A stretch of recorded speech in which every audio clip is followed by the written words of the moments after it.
오늘 주백선교의 큐티 본문은 누가복음 15장 11절에서 32절까지의 말씀입니다. 누가복음 15장 11절에서 24절까지의 말씀을 중점적으로 보겠습니다.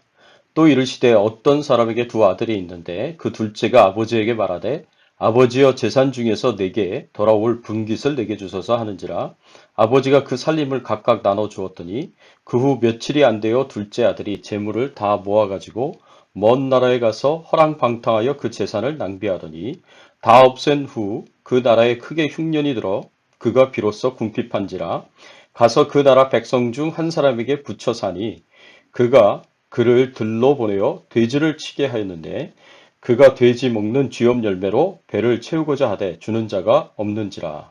이에 스스로 돌이켜 이르되 내 아버지에게는 양식이 풍족한 품꾼이 얼마나 많은가. 나는 여기서 줄여 죽는구나. 내가 일어나 아버지께 가서 이르기를 아버지 내가 하늘과 아버지께 죄를 지었사오니 지금부터는 아버지의 아들이라 일컬음을 감당하지 못하겠나이다. 나를 품꾼의 하나로 보소서 하리라 하고 이에 일어나서 아버지께로 돌아가니라.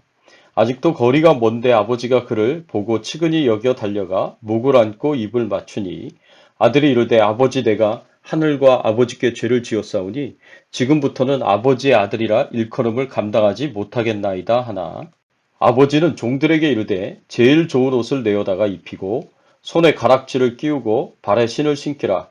그리고 살찐 송아지를 끌어다가 잡으라. 우리가 먹고 즐기자. 이 내 아들은 죽었다가 다시 살아났으며 내가 잃었다가 다시 얻었노라 하니 그들이 즐거워하더라.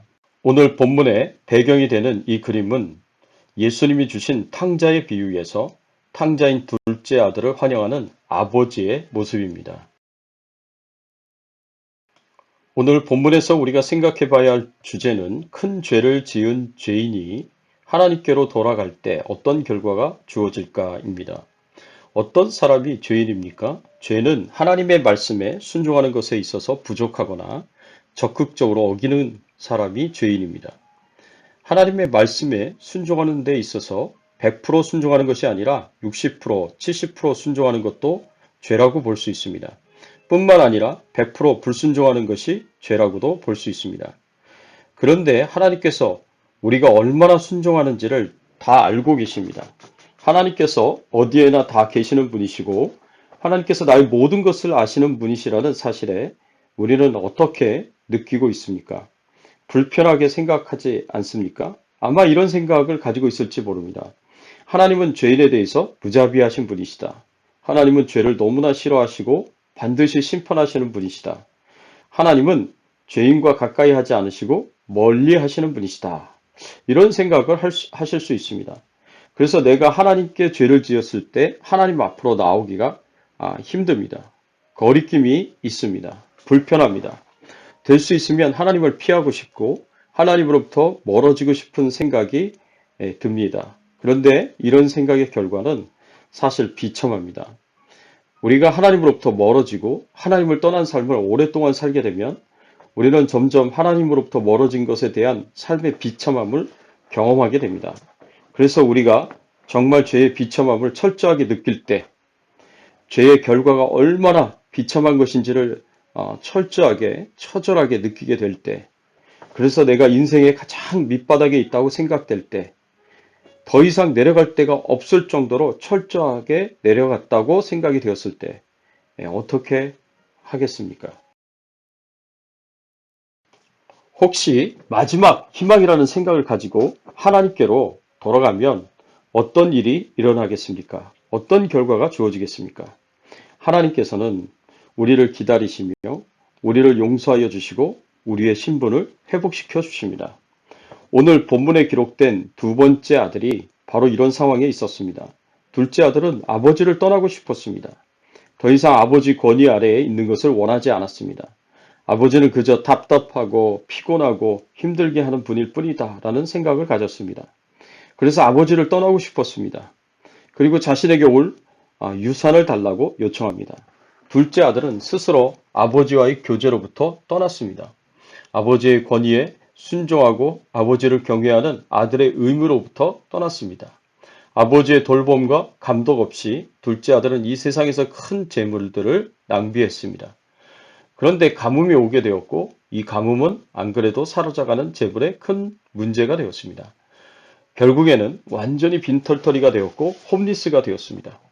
그래서 둘째 아들은 이방 땅에서 종이 되었고 돼지에게 먹이를 주는 일을 하였습니다. 이곳에서는 종에게 주어지는 음식보다 돼지에게 주는 음식이 더 풍성하였습니다.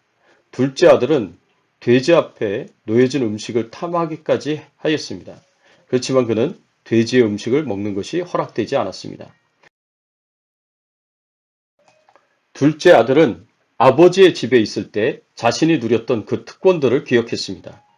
그리고 아버지에게로 돌아가기로 결정했습니다. 마음속에 계획을 세웠습니다. 먼저 아들은 아버지에게 이렇게 고백할 것입니다.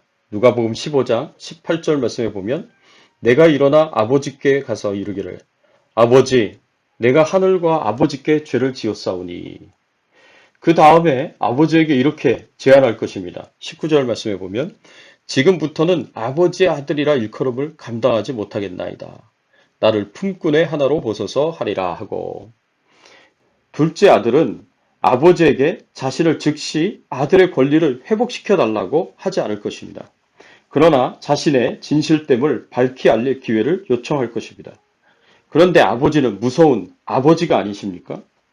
하나님은 무서운 하나님이 아니십니까? 죄를 싫어하시고 죄를 미워하시고 죄를 반드시 심판하시는 그런 하나님이 아니십니까? 하나님은 죄인과 가까이 하지 않으시고 멀리 하시는 분이 아니실까요? 그런데 그럼에도 불구하고 이 둘째 아들은 아버지를 찾아갑니다. 우리가 하나님을 찾아올 때 하나님께서는요, 이미 나를 기다리고 계십니다. 아버지는 집으로부터 멀리 나와 있었습니다. 이것은 아버지가 계속해서 아들을 찾았고 아들이 돌아오기를 기다렸다는 것을 의미합니다. 또 우리가 하나님을 찾을 때 하나님께서는 나를 용서해 주십니다. 오늘 말씀해 보니까 아버지는 아들을 맞이할 때 미움과 책망과 증오로 대하지 않습니다. 사랑과 열정으로 대합니다. 아버지는 아들과의 관계 회복을 위하여 달려가서 그 주변에 자신의 팔을 두르고 키스를 하고 사랑을 보여줍니다. 아들은 자신이 죄인으로 미움을 당할 수도 있다고 생각했을 것입니다. 왜냐하면 자기가 생각해도 용서하기가 쉽지 않을 것이다 생각했기 때문입니다.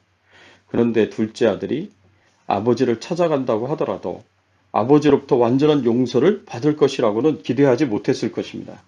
그저 아버지가 자신을 미워하지 않기만 하더라도 자신에게 분노하지만 않다고 하더라도 성공한 것이라고 생각할 수 있었을 것입니다.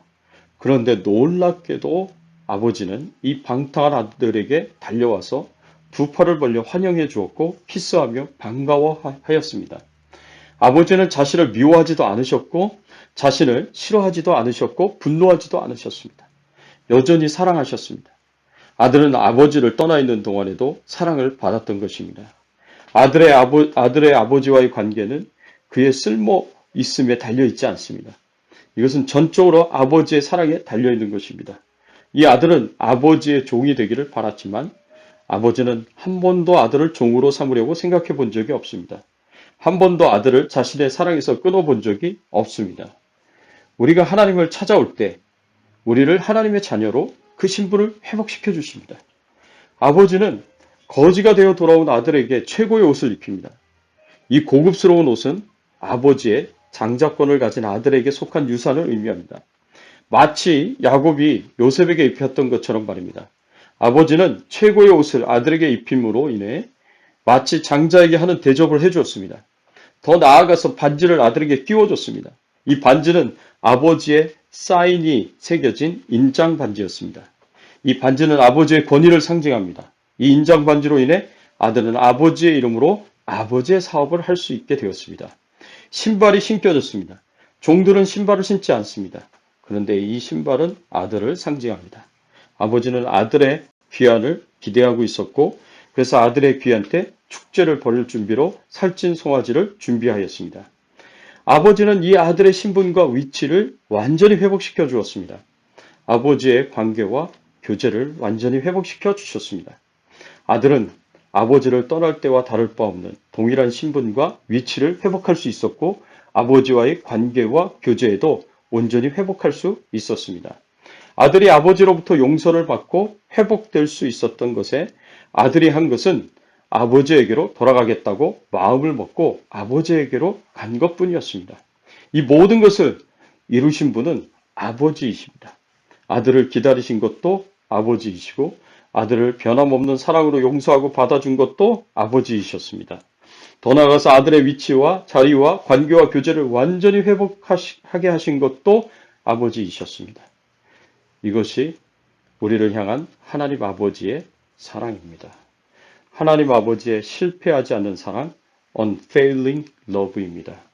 사랑하는 성도 여러분, 우리가 하나님께 죄를 지었다고 하더라도, 우리가 하나님으로부터 멀리 떨어졌다고 하더라도 하나님을 두려워하지 마십시오. 하나님께로 가까이 가십시오.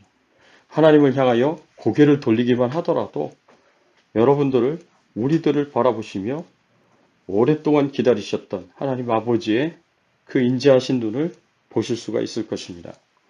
우리에게 여전히 변함없는 사랑으로 용서해 주시는 하나님의 사랑을 경험할 것입니다. 우리에게 하나님의 아들로, 하나님의 딸로 회복시켜 주시고 우리와의 관계와 교제를 회복하시는 것을 경험하게 될 것입니다. 사랑하는 성도 여러분, 우리가 할 것은 그 사랑의 하나님께 얼굴을 돌리고 찾아가는 것뿐입니다. 우리를 팔을 벌리셔서 기다리시는 하나님 아버지를 만날 수 있기를 예수 그리스도의 이름으로 축원합니다. 함께 기도하겠습니다. 하나님 아버지 감사합니다.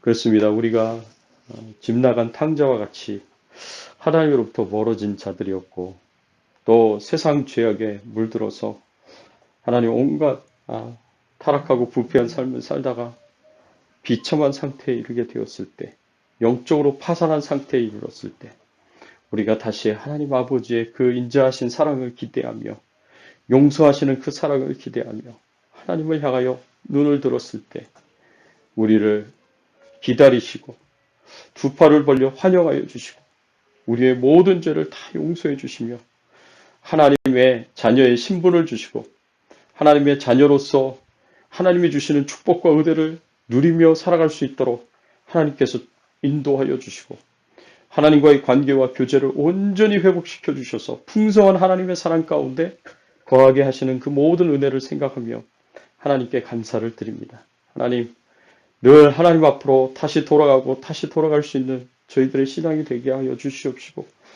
그래서 하나님의 풍성한 사랑 가운데 거하며 살아갈 수 있도록 은혜 베풀어 주시옵소서. 하나님, 코로나19 바이러스로부터 우리 가족들과 자녀들과 생업을 또 우리 건강을 지켜 보호하여 주시고 하나님께서 날마다 공급하시는 풍성한 사랑 가운데 행복하며 또 즐거워하며 살아갈 수 있도록 인도해 주시기를 간절히 바라옵고 소원하오며 예수 그리스도의 이름으로 기도드리옵나이다. 아멘.